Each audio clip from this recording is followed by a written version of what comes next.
Bienvenido a mi espacio. Acá se hacen los mejores asados y se cuentan las historias más increíbles. Hoy le voy a contar la historia de un inmigrante suizo que se propuso una tarea colosal. La historia de Juan Bautista Forclaz.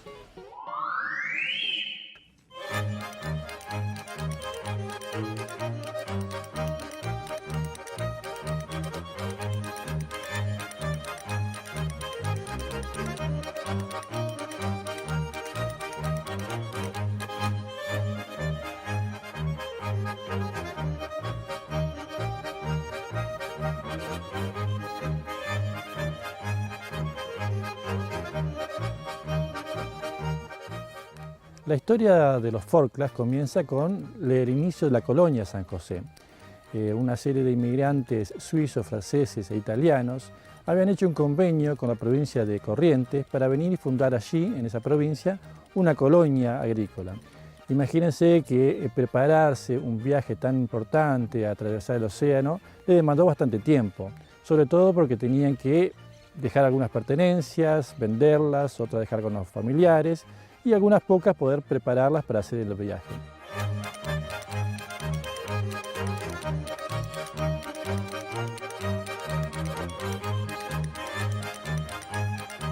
En el año 1859 se prepara una familia para salir desde el cantón de Valais, desde el pueblo de Bec, que está en el Valle del Ródano. Eran épocas muy difíciles porque había habido una creciente muy grande. Las tierras fértiles eran muy escasas en esos lugares.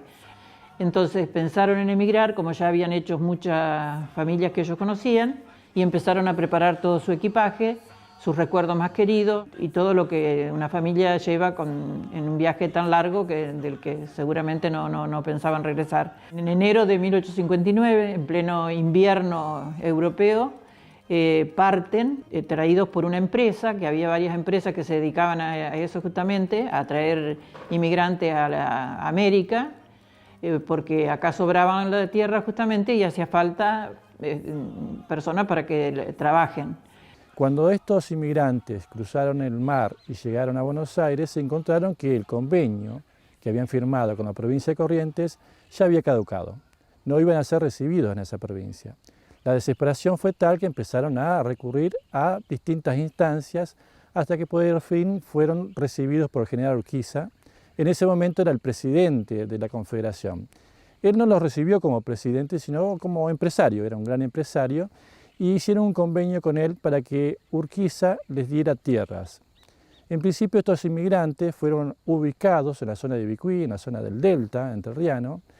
Imagínense que el impacto fue muy grande entre estos inmigrantes acostumbrados a estar viviendo en la montaña y encontrarse en una zona bastante inhóspita por las inundaciones, por la parte selvática. Es así que pidieron una reubicación y así llegaron a lo que es hoy la zona del puerto de Colón y fundaron la colonia San José.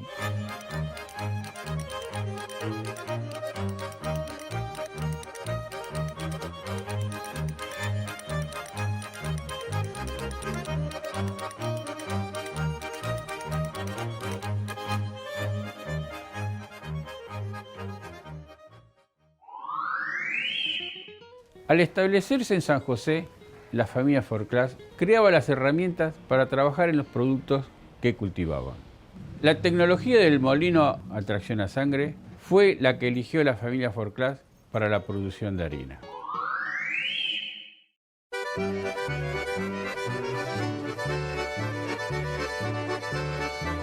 El padre de Juan Bautista Forclaz, el gran protagonista de la construcción del molino de viento, lo que produjo es, con su familia, un molino malacate. Es un molino con el cual se podía producir harina y utilizar los bueyes los caballos para hacerlos girar y hacer funcionar ese sistema.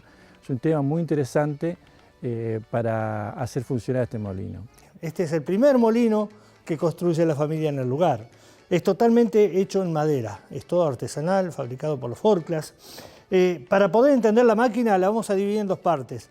Por un lado está el motor, ¿sí? Que se llama malacate, que lo tenemos ahí en esa zona. Y de este lado están las herramientas, que son las piedras, las arandas que están en el primer piso, que ahora vamos a ver cómo trabajaban. El disco de movimiento, las varas, ahí ataban las mulas. Normalmente trabajaron con dos. Las mulas hacían girar el disco, con el disco giraba el eje y con el eje movían el engranaje. Ahí está el engranaje general, el engranaje principal. Es totalmente hecho en madera de quebracho y es todo trabajado a mano. De ahí sale el movimiento que se transmite a través de un eje que pasa por acá abajo y que se va hacia la zona de las poleas. Hay una polea que hace esa polea, que mueve otra polea y mueve todo el primer piso. El corazón de la molienda está ahí. Estas son las piedras, tiene dos piedras, hay una piedra abajo, se llama piedra solera. Esa es fija, quieta. La que gira, la de arriba, que se llama volandera. El grano se colocaba entre medio de las piedras lo molían y la harina salía hacia el costado y se depositaba en un cajón de madera que cubría toda la piedra. Acá había dos tipos de harina, la más fina y gruesa, y la harina no era blanca, sino era media amarillenta, porque la cáscara estaba metida también en la molienda. Hoy día la cáscara se saca, por eso la harina queda tan blanca. Tampoco existió una marca Forkland. Inclusive acá arriba están las bodegas. Ahí se guardaba harina si era necesario. Y hay dos dormitorios. En esos dormitorios la gente tenía un lugar donde podía pernoctar, pasar la noche, cuando se quedaban en la casa de los Forkland. Francisco. Francisco. Sí, ¿Ya terminó con los dientes del malacate? acá estoy ya casi. ¿Hasta qué hora va a estar? Ya hasta las mulas están aburridas de esperar. ¡Aquilino! ¡Aquilino! Sí, tío, ¿qué necesitas? ¡Vaya a buscarme las mulas! Bueno, voy con Antoine, así me ayuda a guiarlas. ¡Pero rápido! Llegan acá y, como les digo, trabajan con el molino, que ya hacía 2 años que se había instalado los primeros inmigrantes, y producía abundante cosecha. Ya cuando no fue suficiente, o queriendo, como siempre, seguir adelante y producir más y economizar esfuerzo, porque el molerlo con los animales tenía un determinado tiempo que les llevaba hacer esa producción. Entonces pensaron que al automatizarlo, como todos los adelantos en la vida, ¿no es cierto?, él pensó en automatizarlo haciendo un molino de viento. Juan Bautista Forkland, que había abandonado Suiza a la edad de 5 años, ya era un adulto en el año 1880. Y desde hacía mucho tiempo tenía una obsesión: mejorar la producción de harina de su molino familiar.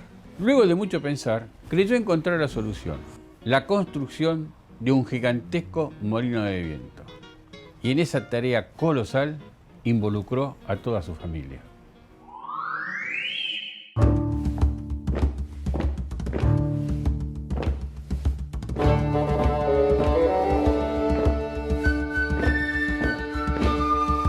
La idea de este hijo de la familia Forkland, Juan Bautista, era duplicar por ahí la producción de la harina.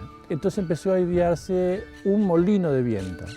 Un molino de vientos en un contexto en el cual que todavía los molinos de agua para extraer agua no se habían concebido en nuestra zona. Estaban comenzando en esos años a importarlos de Estados Unidos. Así que él, con todo el ingenio traído desde Europa, proyectó este molino de viento, una construcción en piedra y con la posibilidad, por lo menos ideal, de producir el doble de harina.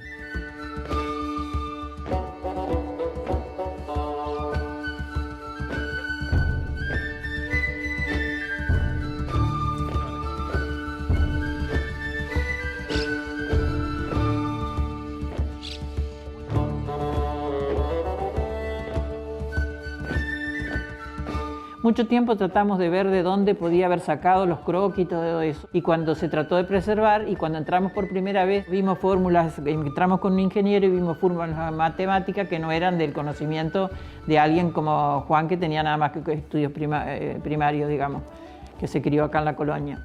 Pero tenían a Alejo Peiré, que estaba a unos 500 metros, que tenía el conocimiento del mundo, las enciclopedias, que tenía entre ellas la enciclopedia de Diderot de D'Alembert, que es la primera recopilación de conocimiento del mundo, no solo en política, sino en todo lo que era lo mecánico y en todos los conocimientos de lo que había desarrollado hasta esa época. Tuvimos dentro de la colonia San José el primer administrador, una persona como fue Alejo Peiret, que él sí había venido de Europa, no con ellos, sino independientemente, exiliado por razones políticas. sea, Alejo Peiré era un francés que estaba a favor de lo que era la República y obviamente por sus ideas políticas se tuvo que exiliar. Un día encontramos en una publicación de un arquitecto moreno el dibujo de un molino de viento y dijimos, bueno, de acá se inspiró Juan, no es que él inventó, no es que él lo diseñó, él lo copió de material que existía en la zona, en la época, digamos, ¿no? Y de esa bibliografía que seguramente tuvo acceso al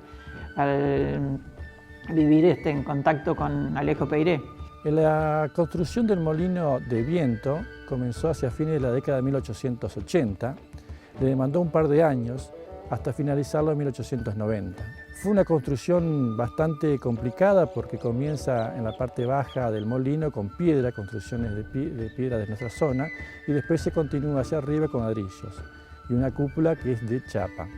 Esta construcción le demandó un fondo bastante importante por el costo de dinero, por el prestigio que él le ponía en la construcción. Toda la familia estaba embargada en este proyecto y después de finalizarlo, al no tener los resultados esperados, durante varios años trabajó intensamente en buscar cuál podía ser la falla.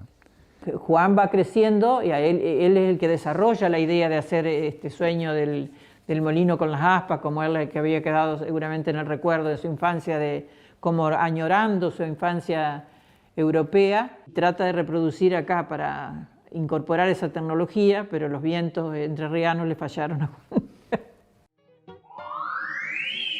El molino estaba construido, pero no funcionó como era esperado. Juan Bautista luchó para encontrar la solución al problema. Si querés saber si lo encontró, quédate mirando Fuera de Campo.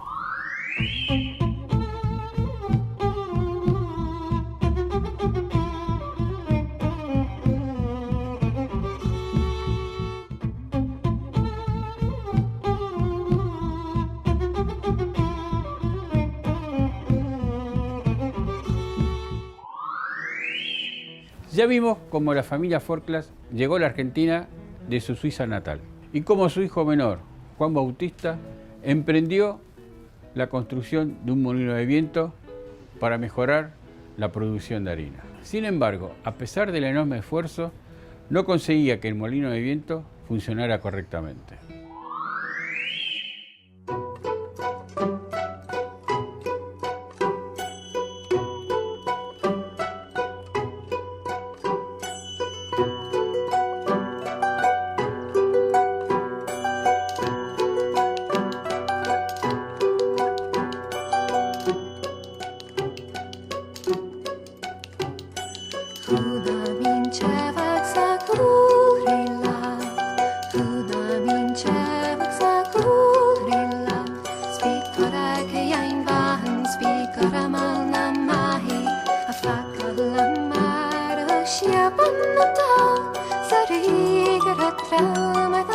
Intentan hacerlo producir con el viento, pero el viento en esta zona no es escaso, no alcanza, no es el mismo viento que había en los lugares donde funcionan.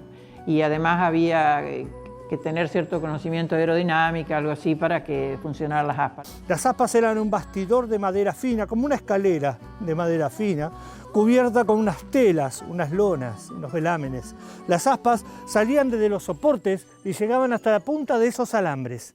Esos alambres que cuelgan eran los tensores que estiraban el aspa hacia afuera para evitar que el viento, cuando choque, no empuje el aspa contra las paredes. Ahí están los 4 tiros de las 4 aspas que tenía el molino. Las telas no duraron, las sacaron los Forclaz en el 1900, cuando decidieron parar el molino. Justamente el freno del molino saca la tela. Al sacarle la tela, el viento no tiene superficie de contacto, por ende el molino no gira más. Quedaron la estructura de madera, pero madera fina, la intemperie.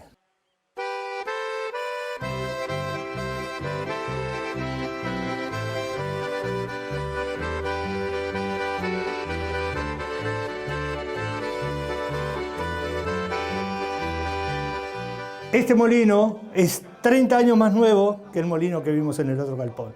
No cambia la maquinaria, el sistema de molienda es exactamente igual a través de las piedras.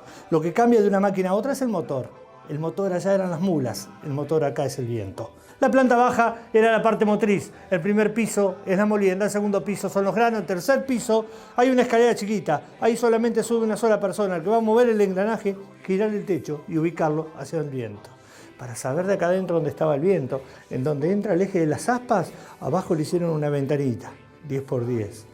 Nos matamos pensando qué era esa ventanita ahí arriba, por Dios. Ahí ataban un trapito, un pañuelito, giraban el techo y cuando el trapito flameaba, ahí quedaba el techo, ahí estaba el viento. La familia Forclas termina enojados con la máquina. Para que tengan una idea, este molino costó 6.000 pesos fuerte. En ese momento, con esa plata se podían haber comprado más de 2 estancias.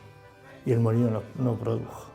En realidad fue un problema para los Forclas. Lo que se estima en principio es que el sistema de engranajes es perfecto. Lo que sí, el sistema de las aspas del molino no daban como para moverse con el aire que tenían acá en nuestra zona. En Europa, con los vientos mucho más fuertes, se necesitan aspas planas. Acá en nuestra zona necesitarían un pequeño giro, una pequeña inclinación de las aspas, que es lo que no tenía él en esa teoría don Juan Bautista Forclas y por lo tanto no llegó a funcionar como esperaba. La imposibilidad de darle ese resultado al molino determinó que Juan Bautista Forclas empezara a deprimirse, a entrar en una situación de crisis personal. Continuamente vivía arriba en las aspas, en un lugar muy peligroso, le llevaban un plato de guiso o algo y que él no se bajaba, él estaba todo el tiempo buscándole la vuelta para que los engranajes o las aspas, todo eso funcionara. Crisis inclusive con su familia, digamos, porque él ya no podía ocuparse de la manera esperada para todos los trabajos y esta depresión terminó con su vida. Juan muere de manía y marasmo en el año 1896 y bueno, marasmo es lo que hoy en día le llamaríamos anorexia. Yo lo primero que pregunté cuando hace poco descubrimos el certificado de función y pregunté cómo podían determinar en 1896 que era marasmo. Y dice, bueno, que se nota por las costillas marcadas, que dejan de comer proteínas y se va consumiendo. Se dejó estar, no consumía más alimentos y eso lo lleva a la muerte. Lamentablemente, la obsesión de Juan por hacer funcionar el molino terminó con su vida. Dicen que sonámbulo divagaba por la colonia por las noches buscando una respuesta que nunca iba a llegar. Raramente y coincidentemente se puede decir que el creador del molino murió de lo mismo que el molino, porque si bien Forclas murió por marasmo, la palabra marasmo en climatología significa la ausencia de vientos y de alguna manera esa fue también la muerte del molino, la ausencia de viento. Esto tuvo más de 40 años totalmente enfedado, cerrado para la mía familia, totalmente negado. Hoy han pasado muchos años, más de 130. Obviamente nosotros no podemos cambiar esta historia. Lo que sí podemos hacer hoy es sentirnos orgullosos, contentos de estar a los pies de esta máquina, contemplando cuánto trabajo, cuánto esfuerzo y sacrificio hay puesto en este lugar. Este es un ejemplo de lo que fue toda una cultura, un espejo, un gran espejo que Juan nos deja para que contemplemos cómo con sacrificio y esfuerzo se pueden lograr cosas muy grandes. Y había una cuestión también de costumbres de la época, de que como eso no había funcionado, dejar un tema de ya no hablar más.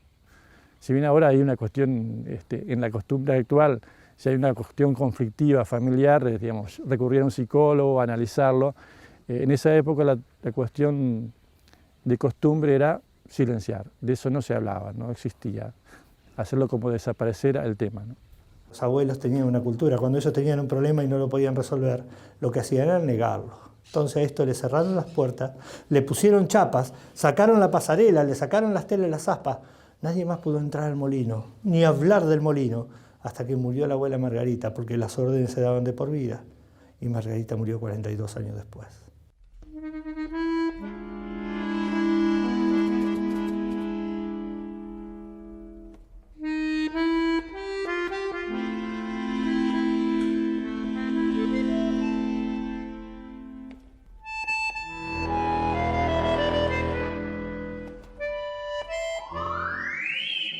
Juan Bautista nunca imaginó que 130 años después, y gracias al molino, la tierra de los Falklands se transformaría en monumento histórico visitado por turistas. A partir de su historia, se comprende cómo era la vida de los colonos a fines del siglo XIX.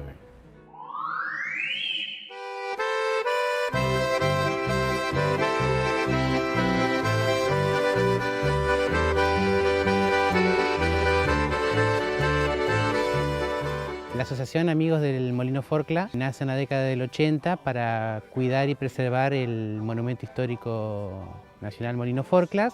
Fue integrada por amigos y vecinos de acá de la colonia, de la ciudad de San José y de Colón, muy apegados a la historia. La mayoría somos descendientes de aquellos inmigrantes que vinieron a la zona. A partir de muchas gestiones de los vecinos, sobre todo de San José, algunos de Colón, se planteó y se empezó a exigir al gobierno que se preservara ese lugar tan importante y con tanta historia. De esa manera se logró que la Comisión Nacional de Museos y Monumentos Históricos declarara al Molino Falkland como Monumento Histórico Nacional.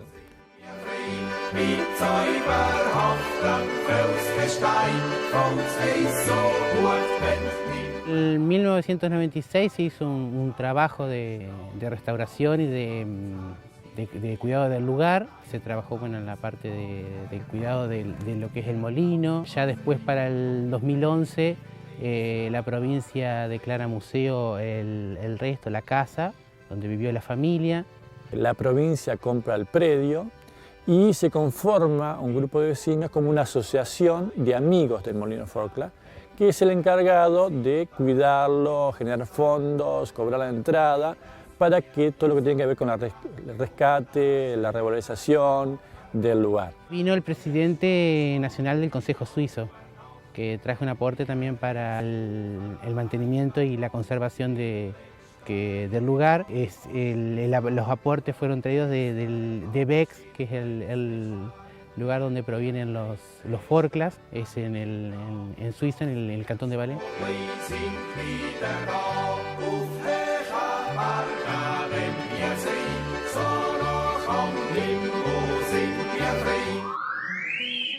Así concluye la historia del molino de Juan Bautista Falkland. La historia de un país está llena de sueños alocados. Algunos llegan a buen puerto, otros no. Pero sin esa locura, el mundo no superaría sus propios límites. Más allá de sus éxitos, queremos recordar a Juan Bautista como lo que fue, un soñador. A nosotros no nos importa ya si esto funciona o no. En realidad eso fue un problema de los Falkland en su época. A nosotros lo que nos importa hoy es poder cuidarlo, poder divulgarlo, preservarlo, para que muchas generaciones, para que nuestros hijos, nuestros nietos, vengan a ver cómo trabajaron nuestros abuelos en estas tierras.